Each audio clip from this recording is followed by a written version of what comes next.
ધોરણ 7 વિજ્ઞાન પ્રકરણ 5 એસિડ બેઝ અને ક્ષાર એસિડ્સ બેઝિસ એન્ડ સોલ્ટ્સ. આપણા રોજિંદા જીવનમાં આપણે લીંબુ, આંબલી, મીઠું, ખાંડ અને વિનેગર સરકો જેવા ઘણા પદાર્થોનો ઉપયોગ કરીએ છીએ. શું તે બધાના સ્વાદ એકસરખા છે? તો ચાલો આપણે કોષ્ટક 5.1માં આપેલા ખાદ્ય પદાર્થોના સ્વાદને યાદ કરીએ. જો આમાંથી કોઈ પદાર્થનો સ્વાદ જો તમે ન ચાખ્યો હોય તો તેને ચાખીને કોષ્ટકમાં તેની નોંધ કરો.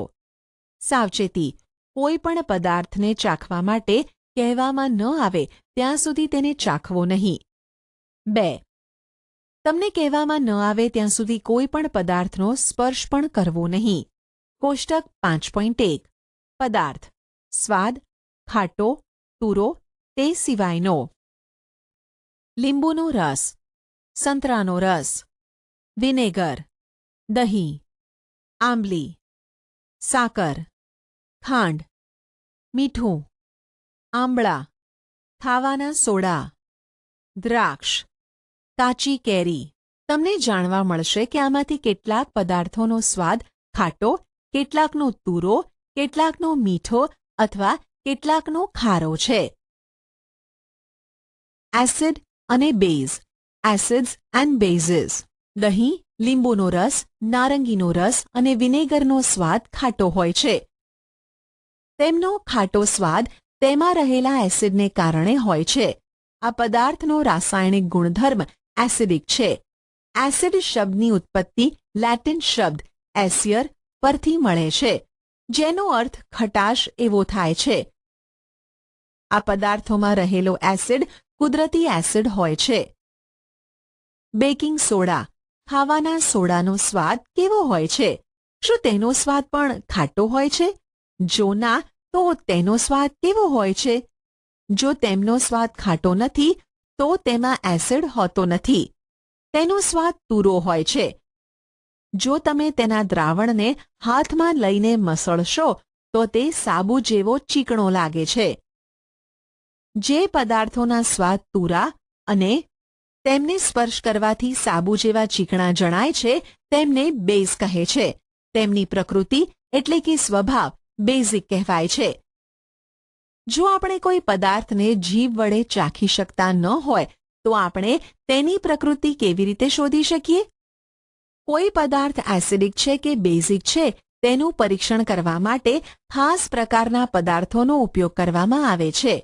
તે પદાર્થોને સૂચક ઇન્ડિકેટર્સ કહે છે. જ્યારે સૂચકને એસિડિક કે બેઝિક પદાર્થના દ્રાવણમાં નાખવામાં આવે છે ત્યારે તેનો રંગ બદલાઈ જાય છે. હળદર, લિટમસ, જાસૂદની પાંદડીઓ, ચાઇના રોઝ પેટલ્સ વગેરે કેટલાક સૂચકો કુદરતી રીતે પ્રાપ્ત થાય છે. શું તમે જાણો છો? એસિટિક એસિડ વિનેગરમાં, ફોર્મિક એસિડ કીડીના ડંખમાં, સાઇટ્રિક એસિડ નારંગી, લીંબુ જેવા ખાટા ફળોમાં, સાઇટ્રસ ફળોમાં, લેક્ટિક એસિડ દહીંમાં, ઓક્ઝેલિક એસિડ પાલકમાં, એસ્કોર્બિક એસિડ વિટામિન સી આમળા, સાઇટ્રસ ફળોમાં, ટાર્ટરિક એસિડ આંબલી, દ્રાક્ષ તથા કાચી કેરી વગેરેમાં. ઉપરના બધા જ એસિડ કુદરતી એસિડ છે.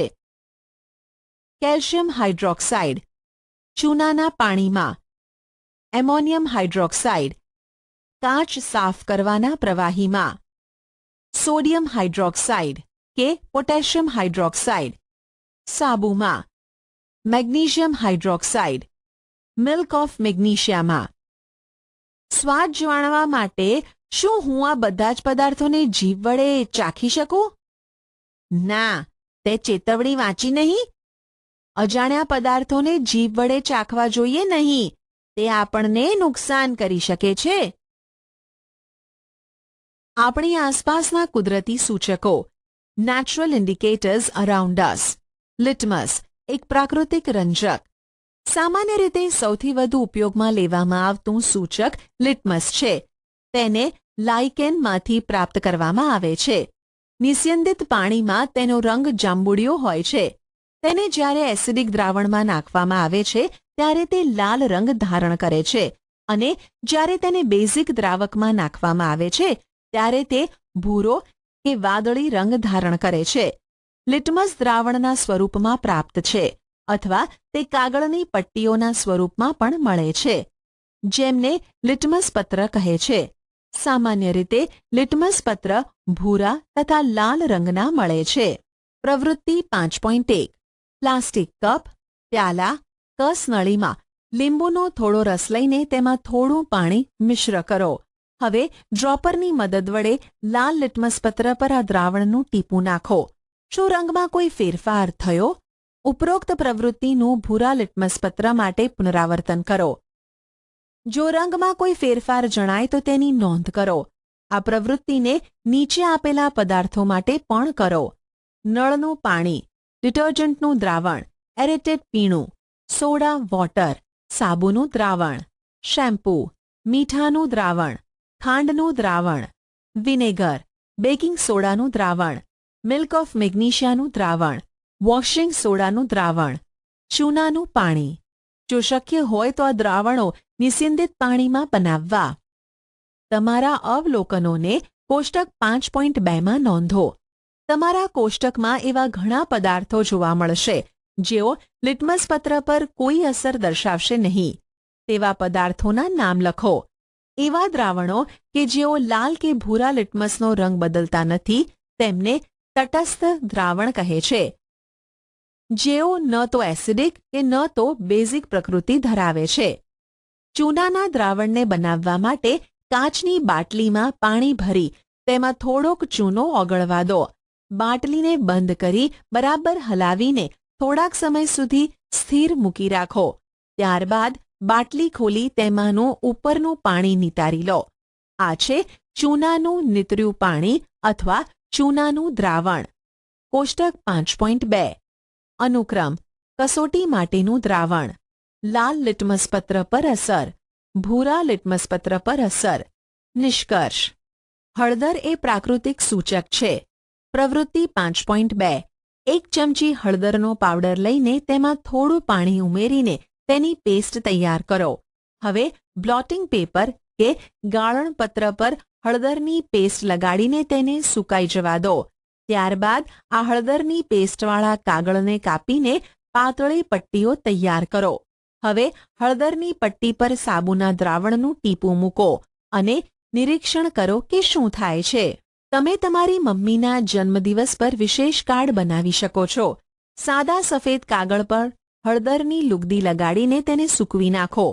કોટન બડ એટલે કે કાન સાફ કરવા માટે મળતા સળકડીના છેડા પર લગાડેલા રૂના પૂમડાવાળા રચનાની મદદથી સાબુના દ્રાવણ વડે તેના પર સુંદર ફૂલનું ચિત્ર દોરો. તમારું સરસ શુભેચ્છા કાર્ડ આ રીતે તૈયાર કરી શકશો. તે જ રીતે કોષ્ટક 5.3માં દર્શાવેલા પદાર્થો માટે હળદરપત્રની કસોટી ટેસ્ટ કરીને તમારા અવલોકનો તે કોષ્ટકમાં નોંધો. તમે બીજા પદાર્થોના દ્રાવણનો પણ ઉપયોગ કરી શકો છો.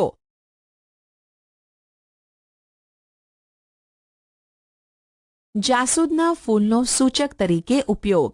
પ્રવૃત્તિ 5.3 જાસૂદના ફૂલની થોડીક પાંખડીઓ ભેગી કરીને તેને બીકરમાં મૂકો. તેમાં થોડું ગરમ પાણી રેડો. મિશ્રણને થોડાક સમયે પાણી રંગીન ન બને ત્યાં સુધી જેમનું તેમ રહેવા દો. આ રંગીન પાણીનો સૂચક તરીકે ઉપયોગ કરો. આ સૂચકના 5 ટીપાં કોષ્ટક 5.4માં દર્શાવેલા પદાર્થોમાં નાખો. એસિડિક, બેઝિક તથા તટસ્થ દ્રાવણો પર સૂચકની શું અસર થાય છે? જાસૂદના ફૂલનું સૂચક એસિડિક દ્રાવણને ઘેરા ગુલાબી, મેજેન્ટા અને બેઝિક દ્રાવણને લીલા રંગનું બનાવે છે. જ્યારે હું બેકિંગ સોડાના પાવડરને સૂકા લિટમસ પેપર પર મૂકું છું ત્યારે મને સાચું પરિણામ મળતું નથી. કેમ? બેકિંગ સોડાનું દ્રાવણ બનાવીને પરીક્ષણ કરો.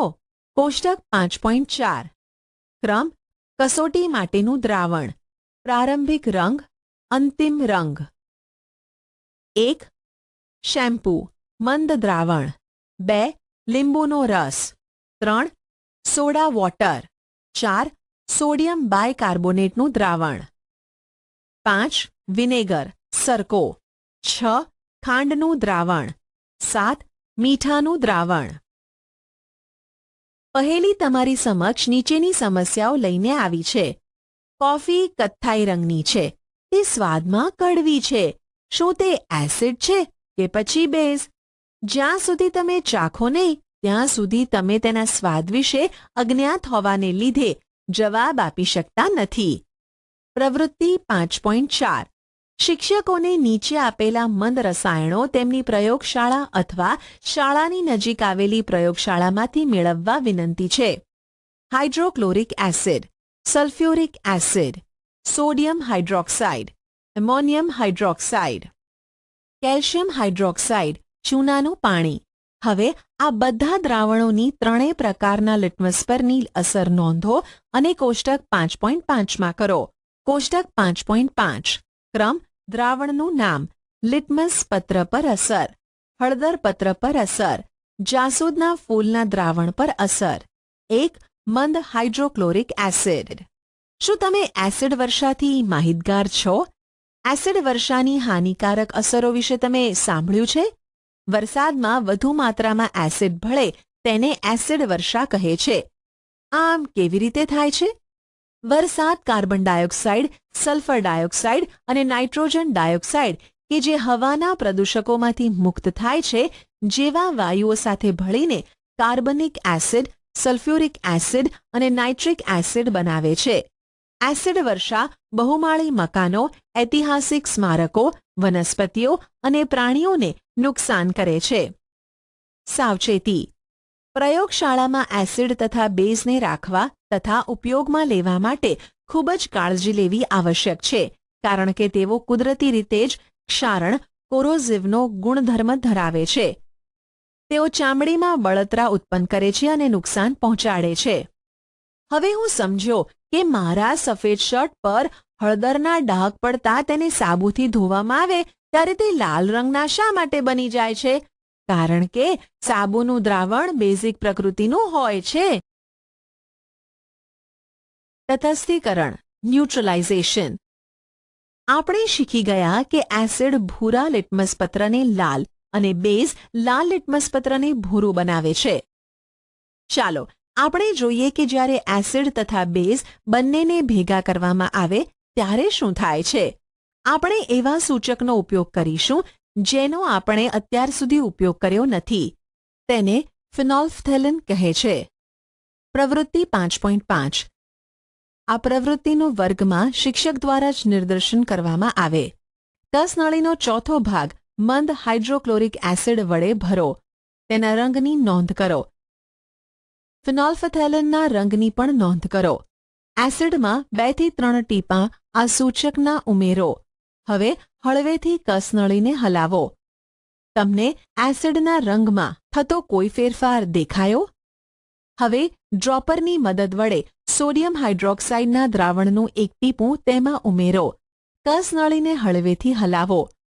શું દ્રાવણના રંગમાં કોઈ પરિવર્તન જણાય છે? હવે ટીપે ટીપે સોડિયમ હાઇડ્રોક્સાઇડના દ્રાવણને ઉમેરતા જાઓ જ્યાં સુધી ગુલાબી રંગ અદૃશ્ય ન થાય. હવે હાઇડ્રોક્લોરિક એસિડનું એક ટીપું ઉમેરો. તમને શું જોવા મળે છે? દ્રાવણ ફરીથી રંગવિહીન બને છે. ફરીથી સોડિયમ હાઇડ્રોક્સાઇડનું એક ટીપું ઉમેરો. શું રંગમાં કોઈ ફેરફાર જણાય છે? દ્રાવણ ફરીથી ગુલાબી રંગનું બને છે. આ સ્પષ્ટ કરે છે કે જ્યારે દ્રાવણ બેઝિક પ્રકૃતિનું હોય છે ત્યારે ફિનોલ્ફથેલિન ગુલાબી રંગ આપે છે. બીજી રીતે જ્યારે દ્રાવણ એસિડિક હોય છે ત્યારે તે રંગવિહીન રહે છે. જ્યારે એસિડિક દ્રાવણ બેઝિક દ્રાવણમાં ભળે છે ત્યારે બંને દ્રાવણો એકબીજાની અસરનું તટસ્થીકરણ કરે છે. જ્યારે યોગ્ય પ્રમાણમાં એસિડિક દ્રાવણ થતાં બેઝિક દ્રાવણ ભેગા થાય છે ત્યારે તેમની એસિડિક પ્રકૃતિ અને બેઝિક પ્રકૃતિ નાશ પામે છે. પરિણામે મળતું દ્રાવણ ન તો એસિડિક હોય છે કે ન તો બેઝિક હોય છે. તટસ્થીકરણની પ્રક્રિયા બાદ તરત જ કસનળીનો સ્પર્શ કરો. તમને શું અનુભવ થાય છે? તટસ્થીકરણની પ્રક્રિયામાં હંમેશા ઉષ્મા ઉત્પન્ન થાય છે, એટલે કે વિમુક્ત થાય છે. મુક્ત થતી ઉષ્મા મિશ્રણના તાપમાનમાં વધારો કરે છે. તટસ્થીકરણની પ્રક્રિયામાં નવા પદાર્થનું નિર્માણ થાય છે, જેને ક્ષાર કહે છે. ક્ષારની પ્રકૃતિ એસિડિક, બેઝિક કે તટસ્થ હોઈ શકે છે. આ પરથી તટસ્થીકરણની પ્રક્રિયાને નીચે મુજબ વ્યાખ્યાયિત કરી શકાય. એસિડ તથા બેઝ વચ્ચે થતી રાસાયણિક પ્રક્રિયાને તટસ્થીકરણ કહે છે. પ્રક્રિયામાં પાણી, ક્ષાર તથા ઉષ્મા ઉત્પન્ન થાય છે. એસિડ વત્તા બેઝ gives ક્ષાર વત્તા પાણી, ઉષ્મા ઉત્પન્ન થાય. નીચે આપેલું ઉદાહરણ તટસ્થીકરણની પ્રક્રિયાનું છે. Hydrochloric acid HCl plus sodium hydroxide NaOH gives sodium chloride NaCl plus પાણી H2O. બુજોએ મંદ સલ્ફ્યુરિક એસિડને ચૂનાના નીતર્યા પાણીમાં ઉમેર્યો, તો પ્રક્રિયાના મિશ્રણનું તાપમાન ઠંડુ કે ગરમ હશે? રોજિંદા જીવનમાં તટસ્થીકરણ ન્યુટ્રલાઇઝેશન્સ ઇન એવરીડે લાઇફ. અપચો ઇનડાઇજેશન. આપણા જઠરમાં હાઇડ્રોક્લોરિક એસિડ હોય છે. તમે પ્રકરણ 2 માં શીખી ગયા કે તે આપણને ખોરાકના પાચનમાં મદદરૂપ છે. પરંતુ વધુ પડતો એસિડ જઠરમાં ભેગો થાય તો આપણને અપચો થાય છે. કેટલીક વખત અપચો પીડાદાયક છે. આ અપચાથી મુક્ત થવા આપણે પ્રતિ એસિડ ગુણધર્મ ધરાવતો મિલ્ક ઓફ મેગ્નેશિયા લઈએ છીએ, જે મેગ્નેશિયમ હાઇડ્રોક્સાઇડ ધરાવે છે. તે વધુ પડતા એસિડની અસરનું તટસ્થીકરણ કરે છે. કીડીનું કરડવું એન્ટ સ્ટિંગ. જ્યારે આપણને કીડી કરડે ત્યારે તે આપણી ચામડીમાં ફોર્મિક એસિડ નામનું એસિડિક દ્રવ્ય દાખલ કરે છે. આ એસિડની અસરને દૂર કરવા માટે આપણે baking soda, sodium hydrogen carbonate અથવા કેલેમાઇન દ્રાવણને ચામડી પર ઘસવું જોઈએ, જે ઝિંક કાર્બોનેટ ધરાવતું હોય છે. જમીનની માવજત સોઇલ ટ્રીટમેન્ટ. રાસાયણિક ખાતરનો વધુ પડતો ઉપયોગ જમીનને એસિડિક બનાવે છે. જ્યારે જમીન વધુ પડતી એસિડિક કે વધુ પડતી બેઝિક હોય ત્યારે છોડવાઓનો યોગ્ય વિકાસ થતો નથી. જ્યારે જમીન વધુ પડતી એસિડિક હોય ત્યારે તેમાં ક્વિક લાઇમ કેલ્શિયમ ઓક્સાઇડ કે સ્લેગ્ડ લાઇમ કેલ્શિયમ હાઇડ્રોક્સાઇડ ભેળવવામાં આવે છે. જો જમીન બેઝિક હોય તો તેમાં જૈવિક પદાર્થ ઉમેરવામાં આવે છે. જૈવિક પદાર્થો એસિડને મુક્ત કરે છે, જેથી જમીન કુદરતી રીતે તટસ્થ બને છે. Factory waste. કારખાનામાંથી નીકળતો કચરો. ફેક્ટરી વેસ્ટ્સ. ઘણી ફેક્ટરીમાંથી નીકળતો કચરો એસિડિક હોય છે. જો આવા કચરાને સીધો જ પાણીમાં વહેવડાવી દેવામાં આવે તો તેમાંનો એસિડ માછલી તથા બીજા પાણીના જીવોનો નાશ કરી નાખે છે.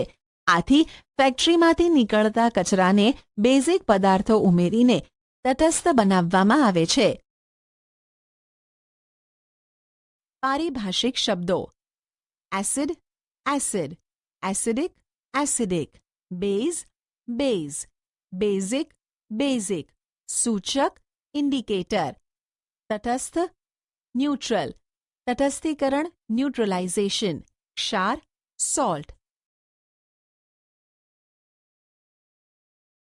તમે શું શીખ્યા? એસિડનો સ્વાદ ખાટો હોય છે.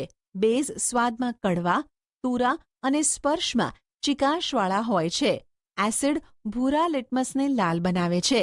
બેઝ લાલ લિટમસને ભૂરું બનાવે છે. જે પદાર્થો એસિડિક કે બેઝિક નથી તેને તટસ્થ કહે છે. જે પદાર્થના દ્રાવણો એસિડ, બેઝ તથા તટસ્થ દ્રાવણમાં જુદા જુદા રંગ આપે છે તેને સૂચકો કહે છે. એસિડ તથા બેઝ જ્યારે પરસ્પર એકમેકમાં ભળી જાય છે ત્યારે ક્ષારનું નિર્માણ થાય છે. ક્ષારની પ્રકૃતિ એસિડિક, બેઝિક કે તટસ્થ હોઈ શકે. આપેલા વિકલ્પોમાંથી સાચો વિકલ્પ પસંદ કરી સબમિટ બટન પર ક્લિક કરો. બેઝ પદાર્થો સ્વાદમાં કેવા હોય છે? સરસ. નીચેનામાંથી સૂચક તરીકે શેનો ઉપયોગ કરાશે નહીં? સરસ. કીડીના ડંખમાં કયો